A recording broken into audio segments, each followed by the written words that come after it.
हरियाणा के चरखी दादरी की झोझू निवासी 107 वर्षीय बुजुर्ग अंतर्राष्ट्रीय खिलाड़ी रामबाई का परिवार महिला सशक्तिकरण की मिसाल पेश कर रहा है। उनकी बेटी शर्मिला दिल्ली की सड़कों पर डीटीसी बस दौड़ा रही है, तो वहीं अब उनकी पड़दोहती जैनित गहलावत हवाई जहाज उड़ाने लगी है।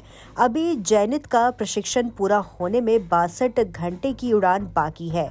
उसके बाद उनकी किसी एयरलाइंस में बतौर पायलट या इंस्ट्रक्टर नियुक्ति हो जाएगी।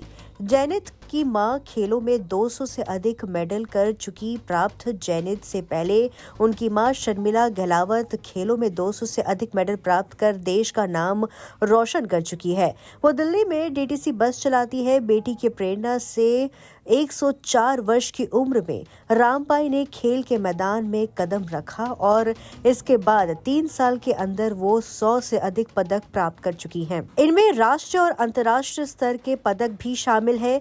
एमबीए कर रही जैनित ने बताया कि बीएससी साइंस की डिग्री उन्होंने राजस्थान की बनस्थली से यूनिवर्सिटी से प्राप्त की है। वो दूरदर्शी निदेशालय से एमबीए कर रही हैं, साथ ही हवाई जहाज उड़ाने का प्रशिक्षण भी ले रही हैं। अब तक जैनित 138 घंटे हवाई जहाज उड़ाने का अनुभव ले चुकी हैं। 200 घंटे का अनुभव होते ही उनका प्रशिक्षण पूरा हो जाएगा। प्रशिक्षण पूरा करने के बाद उनके करियर का भविष्य तय होगा। ये वैकेंसी पर निर्भर है कि वो एयरलाइंस में बतौर पायलट ज्वाइन करेगी या फिर इंस्ट्रक्टर। सर, मेरे हस्बैंड की डेथ हो गई थी एक्चुअल में 21 मार्च 2008 को। उसके बाद से जैसे मेरे ऊपर बच्चों की और घर परिवार की जिम्मेवारी सारी मेरे ऊपर ही आ गई थी। तो और इसके अलावा मेरे को काफ़ी हैवी व्हीकल चलाने का काफ़ी एक्सपीरियंस, काफ़ी सर इंटरेस्ट भी था। मुझे लगता था कि कभी ना कभी अगर मुझे मौका मिलेगा तो मैं इस लाइन में भी अपने आप को बहुत अच्छे से प्रूव करूँगी।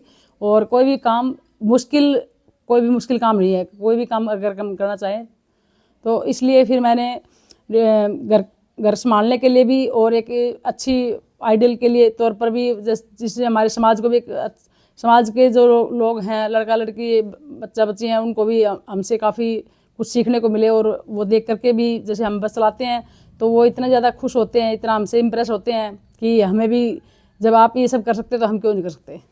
बेटी जैसे ही स्टडी करती थी, स्टडी के दौरान ही जैसे उसने Queens Valley school sector 8 Dwarka से उसने स्टडी किया 12th क्लास तक। तो वहीं से उसने एयरविंग एनसीसी ज्वाइन किया था। तो एयरविंग एनसीसी के दौरान ही उसने फाइटर प्लेन गाजियाबाद में कमांडर के साथ में जैसे उड़ान जो भरवाते हैं, वो उसके दौरान में एनसीसी कोचिंग के क्लासेस के दौरान में, तो उसी के दौरान उससे काफ़ी वो इंस्पायर हुई थी। उसको लगा था कि मुझे अभी कभी अगर लाइफ में मौका मिलेगा तो मैं पक्का पायलट लाइन में जाऊंगी। उसके बाद में फिर जैसे बच्ची ने सारे इसमें बनस्थली यूनिवर्सिटी से भी उसने हाईएस्ट नंबर लेकर टॉप किया है। 99.96% नंबर के साथ में हाईएस्ट नंबर लिए हैं। और उसके साथ में अभी जो CPL के लिए जो एग्ज़ाम होते हैं उसमें भी उसने विदाउट गैप दिए सारे एग्ज़ाम, कोचिंग साथ साथ में लेकर के, और 6 एग्ज़ाम वो भी मेरिट के साथ में क्लियर किए हैं। और इसके साथ में गुड़िया की MBA की सेकेंड ईयर भी चल रही है। और FSTC फ्लाइंग स्कूल नारनौल से उसकी अच्छी ट्रेनिंग और क्रॉस कंट्री और नाइट फ्लाइंग चल रही है।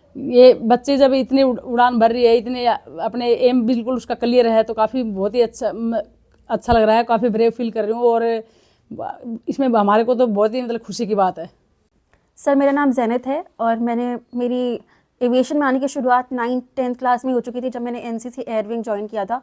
मेरा तभी से बहुत मन था कि मैं इसी लाइन में जाऊँ आगे। और फिर मैंने कंटिन्यू किया। 12th के बाद मैंने बीएससी एविएशन साइंस ली, जिसमें एग्ज़ाम्स और कॉलेजेस में मेरे बहुत अच्छे एग्ज़ाम मार्क्स आए हैं। मैंने उसके बाद फ्लाइंग ट्रेनिंग शुरू करी है। उससे पहले मैंने एग्ज़ाम्स क्लियर किए CPL के सारे। और मैं इसके बाद चाहती हूँ कि एयरलाइन में एज ए पायलट ज्वाइन करूँ या फिर एज एन इंस्ट्रक्टर ज्वाइन करूँ, और मैं आगे जाके अपने जैसे बच्चे को बहुत ज़्यादा ट्रेन करूँ अच्छे से। मेरी मम्मी का बहुत ज़्यादा सपोर्ट रहा है इसके अंदर, बहुत ज़्यादा इंस्पायर किया उन्होंने मुझे।